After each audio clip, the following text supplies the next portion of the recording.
آيات لم يرى مثلهن قط. قل أعوذ برب الفلق. يعني إيه أعوذ بالله؟ يعني إيه كلمة أعوذ؟ قال تعالى في كتابه بعد بسم الله الرحمن الرحيم: قل أعوذ برب الفلق. عن عقبة بن عامر رضي الله تعالى عنه قال: قال رسول الله صلى الله عليه وسلم: ألم تر آيات أنزلت لم يرى مثلهن قط. يعني رسول الله صلى الله عليه وسلم بيقول لعقبة بن عامر إن في آيات قرآنية أنزلت مفيش آيات نزلت زيها قبل كده. فقال رسول الله: قل أعوذ برب الفلق وقل أعوذ برب الناس. أعوذ بالله اللي هي الاستعاذة دي معناها طلب العوذ، يعني أنت بتلتجئ وبتعتصم بربك سبحانه وتعالى وبتتحصن بيه. عارف زي ما أنت بتقول كده: أنا محتاج لربي، أنا متشعلق في ربي، محتاج أحتمي في حماه، أحتمي بقى من الشيطان ومن كل المكاره وأي حاجة فيها أذى. والاستعاذة دي لوحدها من أعظم وأجمل العبادات للي يفهم ويعي معناها ويستشعرها كده من جواه. والاستعاذة والالتجاء إلى الله عز وجل من أي شيء ومن كل شيء تخاف منه، اي حاجه تواجهك. لو عرفت توصل للمرحله انك دايما تلتجئ الى الله عز وجل وتجري على ربك، انت كده وصلت لمرحله ما يتخافش عليك ابدا. يعني تخيل واحد كل ما تيجي جنبه بيستحضر عظمه ربه عز وجل وبيطلب العون من رب العون. طب ده يتخاف عليه؟ ابدا والله، ده يفوت في الحديد زي ما بنقول. فكلمه اعوذ بالله التطبيق العملي للافتقار. انت طبقت حرفيا معنى الاحتياج. انا لا اعرف اعمل حاجه بنفسي ولا اجيب حاجه بقوتي، كله منك وبيك يا رب. قال ابن عباس: الفلق اللي هو الصبح. وقيل ايضا الفلق اللي هو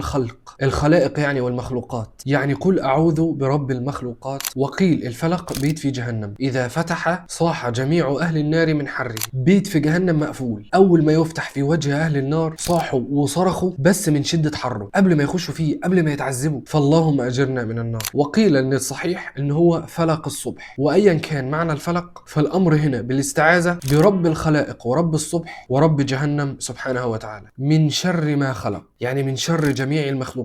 وقال الحسن البصري: جهنم وإبليس وذريته مما خلق. يعني جهنم وإبليس وذرية إبليس دول من مخلوقات الله عز وجل. ومن شر غاسق إذا وقب. الغاسق اللي هو الليل. طب ما هو الليل ده داخل فيما خلق، من شر ما خلق ومن شر الليل. ما هو الليل ده من مخلوقات الله عز وجل، لكن هنا ده من باب التخصيص بعد التعميم. يعني تستعيذ بالله من شر كل شيء ثم خصص الليل، وده نوع من أنواع التمييز أو تسليط الضوء. غاسق إذا وقب. وقب يعني ظلامه لما يخش في كل شيء. يعني إذا الليل انتشر ودخل بظلامه، وطالما الليل دخل والظلمة انتشرت فهو غطى على كل شيء، بيستر على الإنسان مظان الشر. وحش مفترس، حشرة سامة، عدو مترقب، حرامي، كل ده النهار كشفه. فلما يجي الليل تلاقي ما عندكش القدرة على كشف هذه الأشياء. فأعوذ بالله من شر الليل إذا أتى وظلام انتشر، وأنا أصبحت أضعف بكتير إني أكشف أعدائي أو أي حاجة ممكن تأذيني. ومن شر النفاثات في العقد. النفاسات اللي هم السحرة اللي بينفثوا في عقد الخيط اللي بيعملوا عليها السحر، وبعدين بيقولوا فيها الكلام بتاعهم وبيجيبوا العقد دي بينفخوا فيها. ومن شر حاسد إذا حسد. الحسد هو تمني زوال النعمة من المحسود. الحاسد ده لما بيشوف نعمة على غيره وهو بيتمنى إن النعمة دي تزول من عند غيره أو تروح من المحسود، فهو ناسي أو متناسي إن النعمة دي اللي أمر بوجودها عند المحسود هو الله سبحانه وتعالى، اللي أمر بتقسيم الأرزاق، وإن النعمة دي تروح لفلان وما تبقاش عندك أنت أو عند غيرك. هو سبحانه وتعالى ليه حكمة في كده. فأنت لما تحسد الشخص اللي أنت شايف إن هو عنده نعم أكتر منك، فأنت كده بتعترض على الله سبحانه وتعالى رأسا، بتعترض على حكم الله سبحانه وتعالى وعلى حكمته في تقسيم الأرزاق. فموضوع الحسد ما هواش أمر سهل أبدا. قيل إن النبي صلى الله عليه وسلم أمر إن هو يستعيذ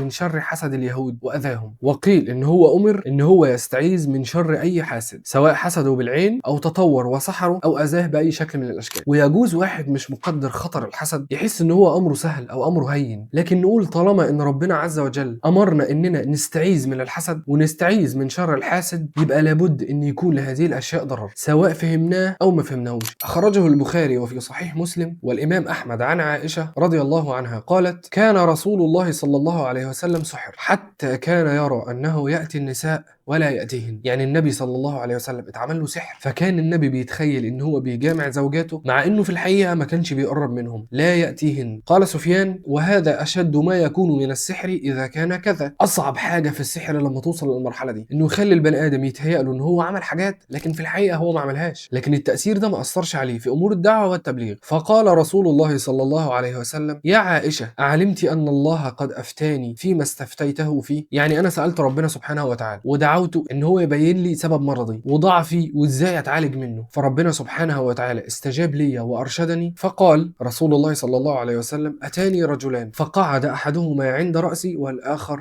عند رجلي. يعني جم 2 رجاله، واحد قاعد عند راس النبي صلى الله عليه وسلم والتاني عند رجله الشريفه. وعلى اغلب الظن ان الرجلين دول يكونوا ملكين، وان هم اتوا للنبي صلى الله عليه وسلم في الحلم كنوع من انواع الوحي. فقال الذي عند راسي للاخر: ما بال الرجل؟ قال: مطبوب. قال: ومن طبه؟ قال: لبيد بن اعصم. الراجل اللي قاعد عند راس النبي صلى الله عليه وسلم بيسال في التاني، فبيقول له: رسول الله ماله؟ فالتاني بيقول له: مطبوب، يعني مسحور. فالتاني بيقول له: مين اللي سحر له؟ فقال له: لبيد ابن اعصم، وده كان رجل من الانصار من بني زريق، ودي قبيله في المدينه. بس الراجل ده كان منافق وكان حليف لليهود. وقال: وفيما؟ يعني هو ساله قال له اتسحر له ازاي؟ قال: في مشط ومشاطه. المشط ده معروف، المشط والمشاطه اللي هم شويه الشعر اللي بيسقطوا من الشعر الغزير لما تيجي تسرحه. فاخذ شويه الشعر دول اللي بيتساقطوا من شعره الشريف وشويه من اسنان المشط المكسوره او اللي موجوده في المشط نفسه. قال: واين؟ قال: في جف طلعه ذكر تحت راعوفه في بئر ذروان. يعني هو بيساله ودى السحر ده فين؟ فقال له: الساحر اليهودي ده اخذ المشاطه وغطاهم بالقشره الخارجيه اللي بتغلف طلع النخل. الطلع ده بيؤخذ من ذكر النخل عشان تلقح بيه انثى النخل، وده ليه ميزه ان هو صلب وليه ريحه مميزه. فغطاه بيه ولفه ورماه تحت صخره بارزه من البير بيقف عليها الساقي اللي بيخرج الميه من البير، وحطها طبعا في المكان ده عشان تبقى صعبه على اي حد بيدور. حتى لما تيجي تنزل تدور انت اكيد هتقف على الصخره دي، فمش سهل ابدا يجي في بالك ان تحت رجلك السحر. خبث ومكر اليهود سبحان الله. لكن ويمكرون ويمكر الله. قالت: فاتى النبي صلى الله عليه وسلم البئر حتى استخرجه، فقال: هذه البئر التي اريتها، وكأن ماءها نقاعة الحناء، وكأن نخلها رؤوس الشياطين. راح النبي صلى الله عليه وسلم للبير وطلع السحر منها وقال: ده البير اللي ربي عز وجل دلني عليها. فميه البير دي لونها اتغير وبقت شبه نقع ميه الحنه، لونها احمر ومائل للسواد. والجمله دي توضح لك قرف السحر وشره. لون الميه حوالين السحر اتغير. كأن نخلها رؤوس الشياطين. الرسول شبه الطلع اللي هو ملفوف بيه السحر برؤوس الشياطين، وكانت العرب بتستخدم التشبيه ده لما يوصف حاجه شديده البشاعه والقرف ومنظرها يخوف. قالت: فقلت: افلا تنشرت؟ يعني بتقول له انت مش هتاخد حقك من السحر ده؟ مش هتبعت حد يجيبه وتموته عشان تريح الناس منه ومن شره؟ فقال: اما الله فقد شفاني، واكره ان اثير على احد من الناس شرا. خلاص ربنا شفاني واداني التحصين، وانا مش عايز اعمل فتنه بين الناس، وخصوصا ان هو رجل من الانصار والموضوع كان هيبقى فيه فتنه كبيره. فصلى الله على محمد. بعد تطور العلم والتكنولوجيا طلع راي بينكر السحر والحسد، برغم ان هو ذكر في القران الكريم وفي السنه، وكان ليه اثار شديده جدا. وكأن هم عايزين كل قضايا الدين لازم تستند الى التجربه والمشاهده والدليل، ولو موضوع الدين اصلا لازم يخش تحت نطاق التجربه والمشاهده يبقى ما كانش ليها لازمه لا ارسال الرسل ولا نزول الكتب السماويه، عياذا بالله ان هي ما يكونش ليها لازمه. لكن لو كل حاجه محتاجين ان احنا نستدل عليها بالعقل او التجربه والمنطق يبقى ليه ارسل الرسل والانبياء. لكن طالما امنت وايقنت ان في اله خالق يبقى المفروض ان عقلك ما يبقاش حجه على مخلوقاته، وان اكيد ربنا سبحانه وتعالى خلق اشياء انت ما تعرفهاش. حاجات كتير من 1000 ولا من 2000 سنه ما كانتش ملموسه ولا اصلا عارفين بوجودها، ما شفناهاش لا بالتجربه ولا غيره. لكن مع تطور العلم عرفنا ان هي موجوده وشفناها بعينينا او حسينا بتاثيرها، زي مثلا الكهرباء او زي الميكروبات والفيروسات. اياميها قبل تطور العلم ما كانش حد مصدق بوجودها، او بمعنى ادق لو كان حد اخبر ساعتها ان في حاجات زي كده ممكن جدا ما كانتش تتصدق. لكن احنا دلوقتي لما شفناها صدقناها. طب ليه ما يكونش الغيبيات اللي العلم الحديث ما كانش عارفها واكتشفها حديثا، ليه ما يكونش ده نفسه وسيله للمؤمن بان عقله مش حجه عشان يحكم على الاشياء ان هي موجوده ولا لا؟ يعني هو الفيروسات والميكروبات دي ما كانتش موجوده قبل 2000 سنه؟ لا طبعا كانت موجوده، لكن الانسان زمان ما كانش يعرف ان هي موجوده اصلا، وكان ممكن جدا ينكر ان هي موجوده لو حد اخبره بيها. وبنفس المنطق ليه حاليا بننكر وجود الحسد او السحر؟ خليك صادق مع عقلك. انت دلوقتي صدقت بوجود حاجات الانسان كان بينكر وجودها قديما لو اخبر بيها يعني، فالمفروض ان عقلك مش هو المقياس لفهم الاشياء او لادراكها، بل العقل البشري برغم تعقيده وعظم قدراته الا انه بيفهم من الاشياء على قده على قدر استطاعته. وبالعقل ده كل يوم بتكتشف حاجات جديده، فلازم تخلي ده اثبات ان عقلك مش هو الحكم على الاشياء، بل ان عقلك ليس الا انه بيوثق